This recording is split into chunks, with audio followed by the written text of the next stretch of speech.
kommer Chiquita Scandinavia, som båten kallas, in här i hamnen. Vi står här och tittar på den. Det kommer bananer direkt från Sydamerika.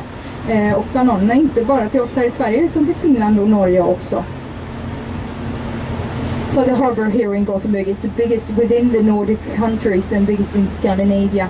We have a turnover of about 40 million ton goods every year. That's mainly oil, but also lots of containers and cars and bananas. Let's not forget them. Every Saturday the banana boat Chiquita Scandinavia comes in here to the harbour straight from South America with bananas for Sweden, Norway and Finland. Sådär, nu ska vi in i kanalsystemet igen, och för att ta oss in där måste vi under Göteborgs näst lägsta bro. Fast den här gången kan vi sitta och kvar på våra platser, men den kallas frisören av en anledning. Det är alltså så man inte passar sig kan man få en ny frisyr eller rent av ett nytt huvud, så jag rekommenderar att böja sig framåt lite grann. So to get back into the canal system, we're going under Gothenburg's next lowest bridge. This time we can remain on our seats, but it's called the hairdresser for a reason. If you're not careful, you might get a new hairstyle or a haircut. So I recommend you to bend forward a bit.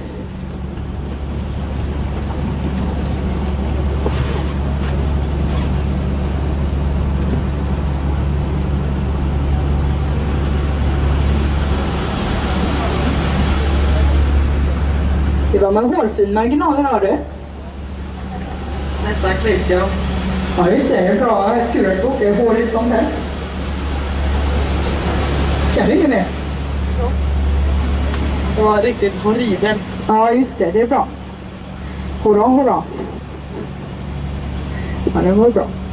So that was a hair racing experience, don't you think? No.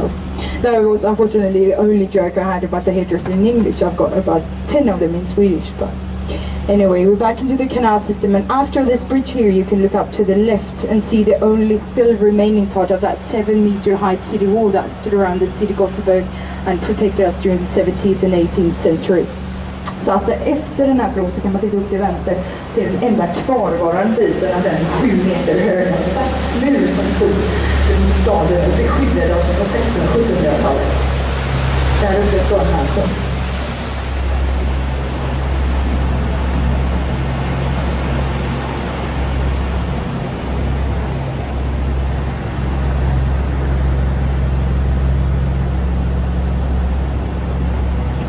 Det var också här som fiskebåtarna brukade komma in på 1800-talet.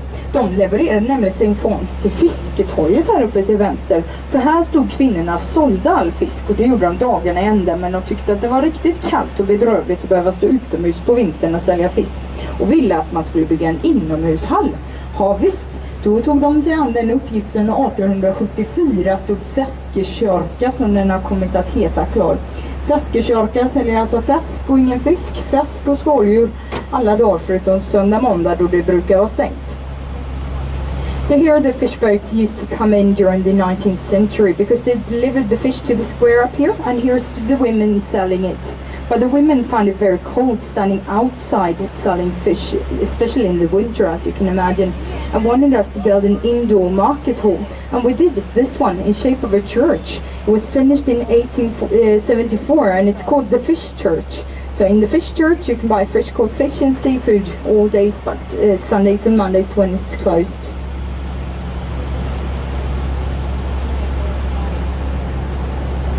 Och eftersom Feskekörka inte riktigt är en körka men låter som en körka, ser ut som en körka, och det är såklart gift sig ett par där inne också. Det sägs att de hette Gös och Gädde efter namn, men det gjorde de inte. De hette Oskarsson, har jag kollat upp. Det var inget roligt med det heller.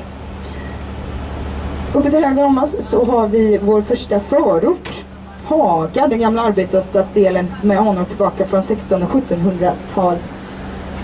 Haga är känt för alla sina mysiga kaféer, där ett av dem faktiskt säljer Göteborgs största kanelbulle. Det är Café Husaren, och bullarna sägs vara så här stora.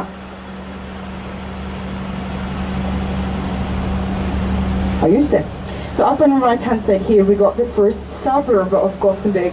The part of the city is called Haga, and the houses in here dates back from the 17th and 18th century. So it's a very old part of the city, but it's also known for all its cozy cafes. One of them sells Gothenburg's biggest cinnamon bun or cinnamon scroll. I don't know if you've tried them. If you haven't, you should visit the cafe. The scroll is said to be this big.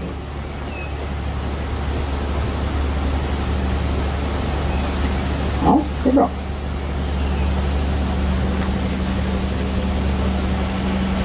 Uppe till vänster om oss åker vi nu förbi 3 byggnader som tillhör Göteborgs universitet och som kallas för pedagogen, eftersom här finns det lärarutbildningarna och de pedagogiska utbildningarna. Men de 3 husen har också var sitt eget namn. De heter Insikten, Utsikten och Åsikten. So the 3 buildings up here on the left-hand side belongs to the University of Gothenburg and it's called the Pedagog. And here you study to become a teacher and you can study educational science.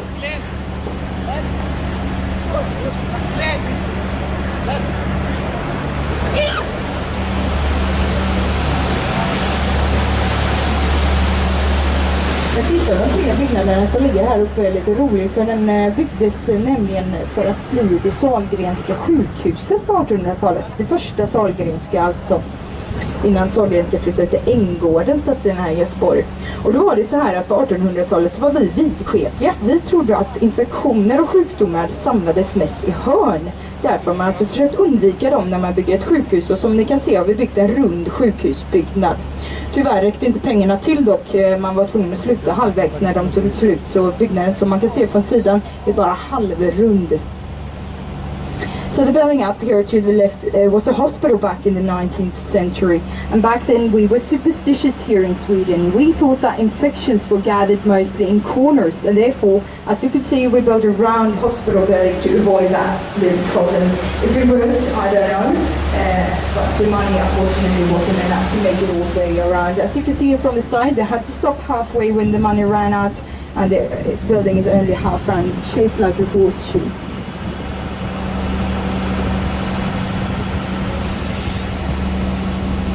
Parken som vi har åkt ut med nu en stund på höger sida, det är Kungsparken. Kungsparken är ungefär 2 kilometer lång, som ni ser, en populär plats för picknickar och jag vet inte, en samlingspunkt helt enkelt. Har faktiskt 200 olika sorters träd också, om man har lust att gå in och räkna någon dag.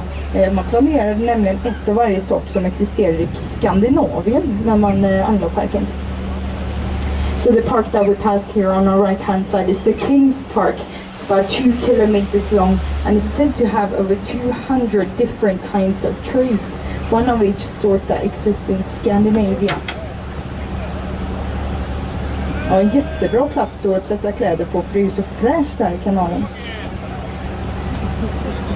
Jag brukar vara fullt med glada människor här. När man promenerar här i området, ska jag till sist säga, måste man vara lite försiktig. Här uppe i gräset på höger sida har vi alltså sjöodjuret Håkan som brukar ligga och sola sin svans här.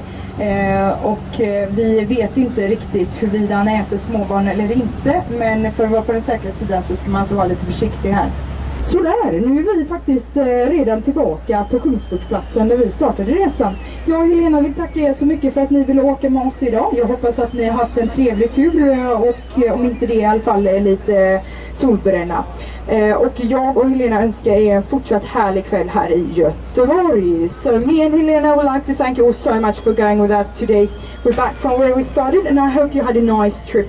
And I wish you a lovely evening here in Gothenburg. Tack så mycket. Thank you very much.